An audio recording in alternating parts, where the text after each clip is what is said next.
नमस्कार. सत्यशोध न्यूजमध्ये आपले सर्वांचे स्वागत आहे. दी हिंद एज्युकेशन सोसायटी मिरज संचलित न्यू इंग्लिश स्कूल नरवाड या विद्यालयातील राष्ट्रीय आर्थिक दुर्बल घटक विद्यार्थ्यांसाठी घेण्यात येणाऱ्या शिष्यवृत्ती परीक्षेत तब्बल 8 विद्यार्थ्यांनी घवघवीत यश संपादन केले आहे. याबद्दल यशस्वी विद्यार्थ्यांचा मिरवणुकीनंतर मान्यवरांकडून सत्कार करण्यात आला. यावेळी बोलताना दी हिंद एज्युकेशन सोसायटीचे सचिव मान्य श्री राहुल साळुंके सर यांनी गौरवपर भाषण केले. नजर रोखणी नजरेमध्ये आयुष्याला द्यावे उत्तर.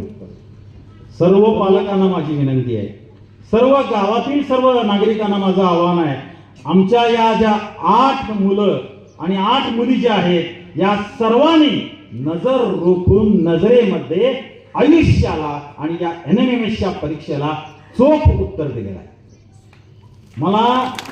मला या मुलींच्या बद्दल आणि आमचा एक विद्यार्थी आहे धनराज काळे या मुलाबद्दल देखील मला प्रचंड अभिमान आहे. हे आमचं सदर कार्यक्रमास दी हिंद एज्युकेशन सोसायटीचे सचिव राहुल साळुंके सर, ब्रह्मा उद्योग समूहाचे मारुती माळी साहेब, माजी सैनिक सुभेदार हिंदूराव देवकर सर, माजी मुख्याध्यापक CR वडराळे सर तसेच शाळेचे विद्यार्थी व शिक्षक वर्ग उपस्थित होता. कार्यक्रमाचे सूत्रसंचालन अमोल आंबीसर यांनी केले.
चला